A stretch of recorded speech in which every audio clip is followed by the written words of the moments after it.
We have heard a lot about Antarctica. It's a land covered with snow. It's a land where there is night for 6 months and day for another 6 months. So, what is Antarctica all about when you were there? So for the Indians, I would say if you start sailing from Kanyakumari and start going south, then you will hit Antarctica at some point. And Antarctica is a land of no country. Okay. Yeah, no man's land. And it is like 6 months of day and 6 months of night. And even during the summers, the minus 35 can be the temperature. And winters minus 75. It's also like recorded the coldest. That's a minus 89. So when we had gone there, we had gone during the summers. Even summers means like a lot of wind. It's the windiest place on earth. It's the coldest. And it's also the driest. Like there's not supposed to be any snow, precipitation. No snow, no rain. Nowadays, of course, global warming and all that. So there is a little bit of snowfall. Okay, so you did your expedition during the summer Yeah, when we the did sun that. is there Yes, shining. yes. And any unforgettable moment that you experienced there?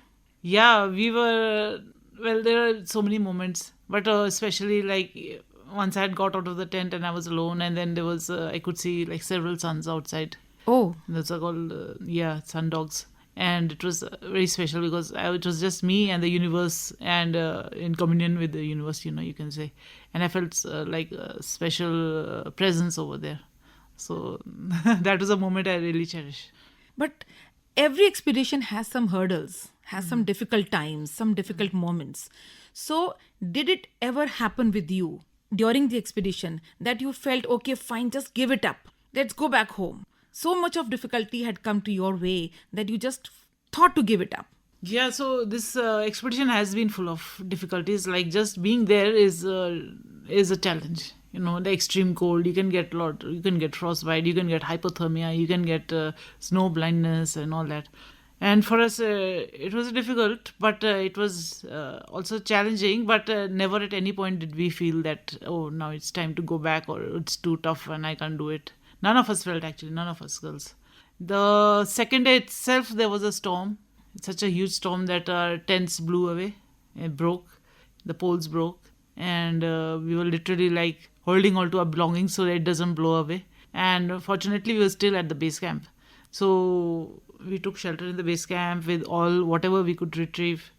And then once the storm died down, then we collected and searched for our things, belongings, wherever it was under the snow and buried and all that. Because Antarctica is one place where you just can't go and buy things, no?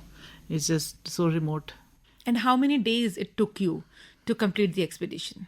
It took us 38 days to complete Which the day you expedition. started? Date was somewhere the third week of November, and we finished it in 38 days on the 29th of December. That is which soon like- after the Christmas. Yes. And also like about the difficulties, we had a girl from Jamaica. She got frostbite on the third day itself. We had gone for an acclimatization ski round. And that time, it was because of extreme cold, she got frostbite. Frostbite is a condition which happens in extreme cold when the circulations to the extremities gets a little low, diminished. And because the circulation is not happening properly, blood supply is not going. So then on her fingers, she got blisters. And after that, it's dangerous because later on it can also become gangrene. Oh, So on the first stage only, she had to be evacuated. Fortunately, we were there only in the base camp, so there were planes which were going away. So once your expedition starts and then you have an evacuation, then it's very, very costly, like almost $200,000. So we couldn't have afforded. So once the expedition started, then it was like we have to reach the South Pole and nothing in the middle. so you had decided in the earlier stage that you will complete that 900 kilometer span. Yes, that was a goal that we were very super excited, and nothing deterred us. Nothing like winds and problems and sometimes aches and pains, the skiing motion. But we were all the time excited about a goal, and none of us ever felt about turning back. Reena, you knew very well that you are going to undertake a task which no woman other than you till that time had taken up, isn't it? Yeah. So there must be some special arrangements that you had done for this expedition. So what were those arrangements? Like the kind of luggage you carry? What is the weight of the luggage? How do you prepare your body to face these extremities? How do you prepare your body to face these extremities? And what is your diet plan?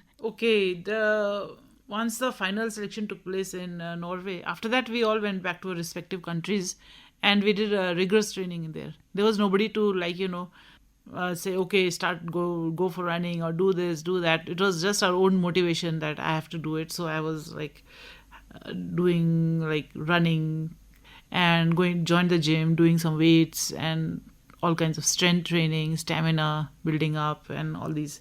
And diet, of course, I normally don't eat junk food. So even during that time, we were having proper, the Indian meal, the roti and sabji and dal chawal and all those things only. And the diet during the expedition was that we were actually eating almost 4,000 to 5,000 calories per day. And because we were doing so much of rigorous exercises, and we were still losing weight and not putting on weight. Okay, so you want to lose weight, you should go to Antarctica, that means. Go for any mountaineering expedition. It will be very helpful. Exactly. Yeah. And how much was the weight of your luggage total? Because you were walking for so long a distance. The weight of our luggage was about 60 kilograms.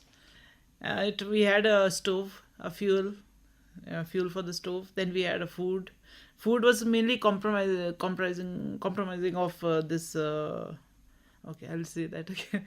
So we had a food, and food was mostly high calorie foods like chocolates and cheese and palau kind of thing, dehydrated palau. So you just put hot water in it, and it becomes a nice steaming food, just like what you eat at home. So all those. Then we had tents also. So that whole thing, and then we also carried back human waste. So total it was about 60 kilograms. Okay, so you carried back the waste also. Yeah. Whichever happened during the expedition. Yes, we just didn't leave. I think not even a small bit of piece in Antarctica. Wow. Everything we carried back. What food we didn't eat, what we could not finish off, also we carried. We just didn't leave anything there.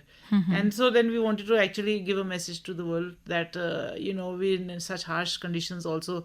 We are taking so much of pains to take back everything and not dirty the place. So when they're living in good environment, a proper house, and, a nice warm temperature and regular temperatures, then why don't they also do something when it's so easy? That little bit of effort is required, but people are really not taking that little bit of extra effort also.